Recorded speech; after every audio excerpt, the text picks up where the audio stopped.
Friends, स्वागत है आपका अमन गेमर में। तो फ्रेंड्स, इस वीडियो में हम आपको एक प्रो प्लेयर की सेटिंग करके दिखाएंगे। प्रो प्लेयर कैसे सेटिंग करते हैं ये सब कुछ हम आपको दिखाएंगे। तो चलिए अब तक चलते हैं सेटिंग में। तो सेटिंग में अगर आप क्लिक करेंगे तो कुछ आपके ऊपर स्क्रीन पर ऐसा इंटरफेस होगा। तो आपको यहाँ पर ये जो दिख रहे हैं ये बटन्स हैं, इसलिए आपको ये सेंसिटिविटी आपको ये रखनी है। देखिए, जनरल में आपको 65 रखना है, रेड डॉट 100 और 2x को 75, 4x को 65 और ओम्स को 50 रखना है आपको। और कंट्रोल्स में मैं आपको बता दूं, ये हिट मार्कर, जैसे हिट मार्कर होता है, जैसे हम बंदे को मारते हैं तो कैसा हिट मार्कर आना चाहिए।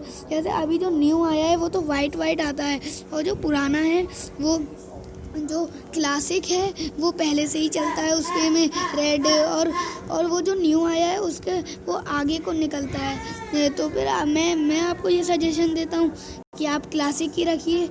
और ये विजुअल इफ़ेक्ट पर आ जाते हैं, तो फिर ये विजुअल इफ़ेक्ट में आप नो ब्लड रखिए। नो ब्लड से क्या होगा, अगर आप ब्लू जोन में फंस रहे हैं तो फिर अगर आप किसी बंदे को मारेंगे तो ये बहुत प्रॉब्लम करता है कि जैसे वो सामने आ जाता है अगर हम किसी बंदे को मारते हैं। तो आप नो ब्लड रखिए। और ऑटो स्विच गन ये आप ऑन रखिए। ऑटो स्विच गन, इससे क्या होता है, जैसे हमने वो उस बटन पर दबाया तो एकदम से हमारी गन चेंज हो जाती है, इसलिए हमें गन चेंज करके ही खेलना है। और ये डैमेज इंडिकेटर, तो फिर ये भी क्लासिक और न्यू, इसको हमें क्लासिक रखना है। और गेम टिप्स जो होता है, सिंप्लीफाइड जो होता है, फिर अगर हम डिफ़ॉल्ट रखेंगे तो जैसे वार्निंग का साइन आता है वो ऊपर वो बहुत छोटा आएगा अगर हम डिफ़ॉल्ट रखेंगे। अगर हम सिंप्लीफाइड रखेंगे तो बड़ा सा आएगा, तो आप सिंप्लीफाइड रखिए। ऑटो पैराशूट ऑन, तो फिर वो ऑन ही रखिए, क्योंकि अगर आप ऑफ रखोगे तो फिर दूसरा जो एनिमी है वो जल्दी लैंड कर जाएगा। क्योंकि ऑटो पैराशूट ऑन से ये होता है कि हम लोग बहुत जल्दी लैंड कर जाते हैं, इसलिए हमें गन्स वन्स सब मिल सकती हैं। और हमें देखिए, ये व्हीकल्स कंट्रोल 200 या 100 में क्या होता है कि 100 में हमें सिर्फ अपने मोबाइल घुमा कर ही चलाना पड़ेगा, और जैसे एक वो चलने का होता है वैसे ही आएगा सिर्फ। और 200 में आएगा जैसे एक्सीलेटर और ब्रेक का होता है, और साइड एंड लेफ्ट सब कुछ का बटन आएगा।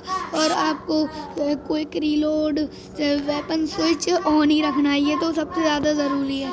क्विक रीलोड हमें ऑन ही रखना है, क्योंकि कभी भी रीलोड करने की ज़रूरत पड़ सकती है। तो फ्रेंड्स, और ये क्विक वेपन स्विच हमें ऑन ही रखना है, क्योंकि ऑफ अगर हम रखेंगे तो फिर हम ज़्यादा जल्दी नहीं कर पाएंगे। और ये आपको ये है लेफ़्ट फायर बटन, ये हमें स्कोप ओनली में करना है, क्योंकि अगर हम ऑलवेज करेंगे तो फिर हमें बहुत परेशानी होती है। जैसे कभी उस पर दब जाता है तो फिर हमसे गोली निकल जाती है, इसलिए बंदे को पता चल जाता है कि हम यहाँ पर हैं। और एम प्रेजन हमें डिफ़ॉल्ट ही रखना है, और ना प्रीसाइज ऑन स्कोप करना है, ना फुल कंट्रोल करना है। तो फ्रेंड्स, ये थी आज की वीडियो। तब तक के लिए गुड बाय।